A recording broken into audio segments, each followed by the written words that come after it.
Cette vidéo est consacrée à l'analyse du tableau de Eugène Delacroix, La prise de Constantinople par le croisé. Afin de procéder à l'analyse des lèvres, on peut mettre en lumière quelques informations historiques.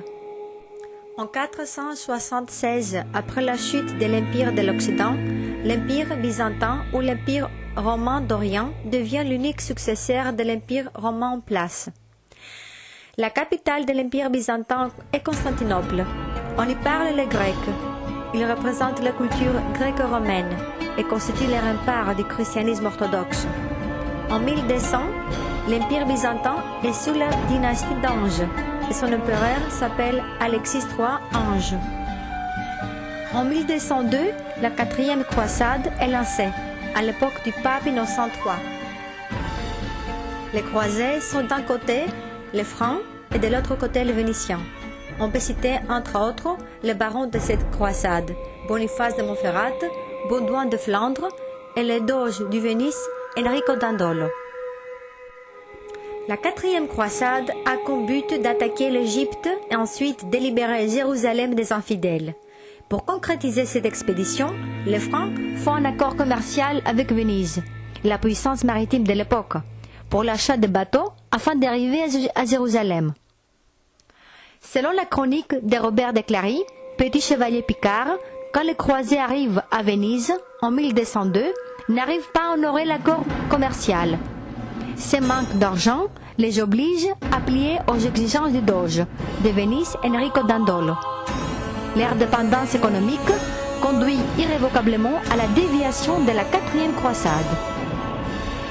Les croisés et les Vénitiens finissent par s'embarrer de la ville impériale, Constantinople, qu'ils mettent à sac en avril 1204. Cette date marque la chute de Constantinople et aussi celle de la fondation de l'Empire latin de Constantinople jusqu'en 1261. Eugène Delacroix est principal représentant de peintre romantique dans les années 1820. Représente sur ce tableau la prise de Constantinople par le croisé, qui est aussi le titre de l'œuvre peinte en 1840.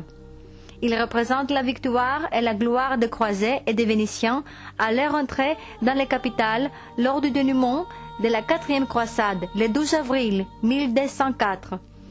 Ce tableau présente au premier plan le baron de la croisade à cheval entouré des habitants et à l'arrière-plan la ville de Constantinople en proie en flammes.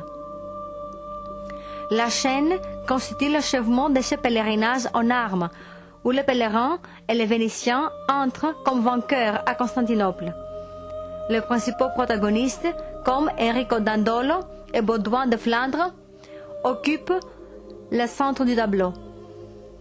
Robert de Clary, pèlerin de la 4e croisade, représentant de petits jeunes et de petits chevaliers, décrit dans sa chronique tous les épisodes de cette expédition couronnée de succès. Eugène Delacroix présente beaucoup d'éléments qui sont étroitement liés avec le pèlerinage des croisés et le Moyen-Âge.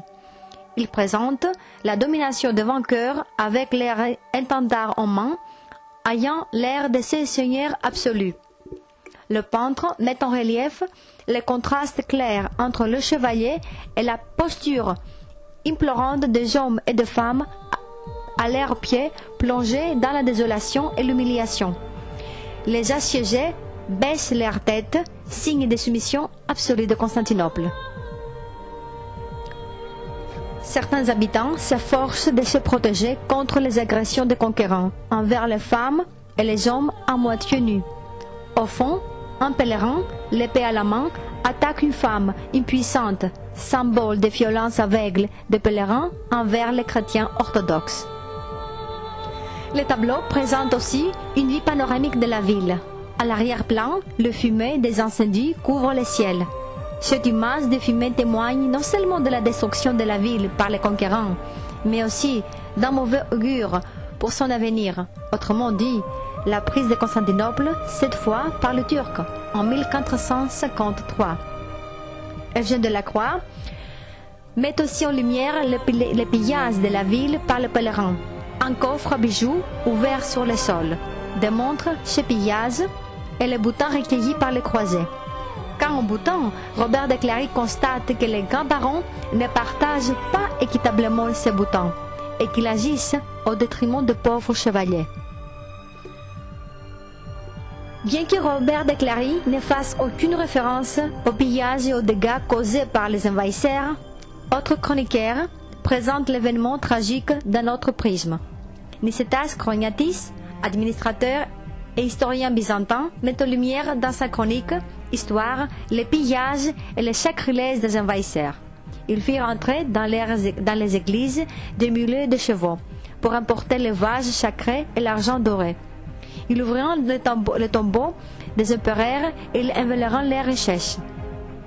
Geoffroy Billardouin, chroniqueur et chevalier français croisé de la 4e croisade, raconte dans sa chronique que le jeune Cupide commencera à retenir des biens et notre Seigneur commença à moins les aimer. L'absence de croix et des symboles religieux, les couleurs sombres, la cruauté de conquérants sont des éléments qui révèlent le caractère du pèlerinage. Le tableau présente aussi des éléments associés au monde médiéval. Un de ces éléments est le chevalier guerrier. L'image de l'idéal héroïque chevaleresque est celui du chevalier valiant, vainqueur à son cheval pour la défense d'une grande cause. Robert de Clary fait l'éloge de son suzerain Pierre d'Amiens, exalte l'héroïsme des chevaliers et rend hommage aux chevaliers qui ont démontré leur courage lors de l'attaque de Constantinople. L'héros chevalier incarne les valeurs comme la force physique, l'intrépidité et la loyauté. C'est le symbole des valeurs guerrières. Les épopées médiévales reflètent l'image de l'idéal guerrier autour duquel tournent les événements et les personnages. Eugène Delacroix met en relief dans ce tableau un autre élément chevaleresque et épique par excellence, celui de l'épée, comme on peut le voir entre les mains d'un pèlerin en arrière-plan. L'épée du chevalier constitue un élément exceptionnel. Grâce à son épée, l'héros valiant arrive à vaincre ses ennemis. Au Moyen-Âge, l'épée est le symbole de l'héroïsme guerrier et fait partie de la glorification du héros. On peut se référer à Durandal, l'épée du héros Roland. Son épée devient un symbole légendaire, ayant un charme qui inspire infiniment le chevalier. En somme, Eugène Delacroix fait le portrait de l'apogée du pèlerinage, du succès de cette expédition militaire et du déclin de la ville impériale. Je vous remercie.